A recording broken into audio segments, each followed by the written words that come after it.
We're speaking with Maria Zornes Baker, daughter of Milford Zornes, and the wife of Hal Baker, who is writing a biography of your father. Yes, he is. How does that feel?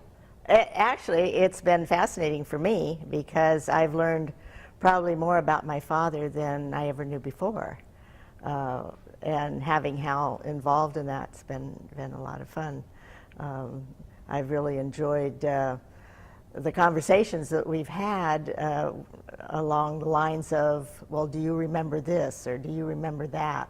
And a lot of times I don't. I don't have a clue. And also reading some of my father's journals and seeing his notes and so forth has really been quite eye-opening and a real treat to really get to know him, because I can't say that I really knew him growing up.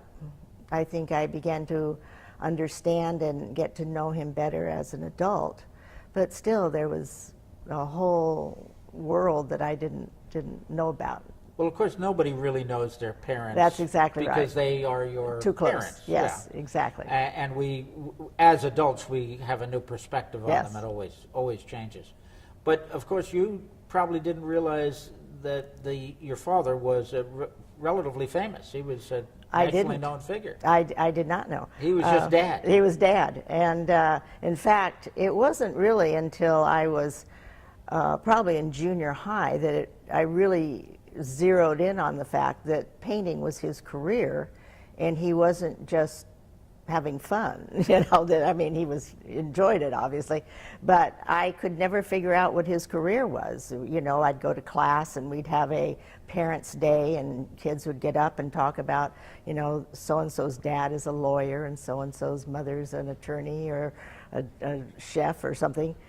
I really didn't know what my dad was, and in the third grade, I just broke down and said, well, he's an Eskimo, because he had just sent me an Eskimo doll from Greenland. So my mother heard about that.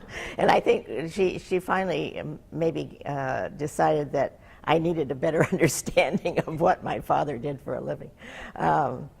And so it was kind of an evolution for me to get to truly understand his passion, why he traveled so much, and why he was gone so much.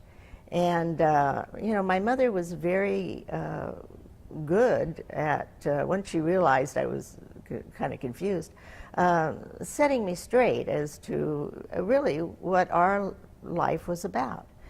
And I think then, truly, in high school, I began to have a much better feel for his status and his passion and his need to keep growing as an artist and changing as an artist. And things never stayed the same at our house. And got to understand his passions for travel. And so in the end, I think I grew up with a really strong bond to a different sort of lifestyle than most of the kids had that I went to school with. And travel was a major element of his life. He always said he wanted to travel, and he always did. And he always did. Even though he had numerous homes in Claremont and stayed in Utah for a number of years, yes. He traveled. That's it. Every home was a base. Exactly. From which to go travel. Exactly. Yeah. And he instilled that love of travel in me, and that's one of the things I've enjoyed in my lifetime, to be able to share with him my travels.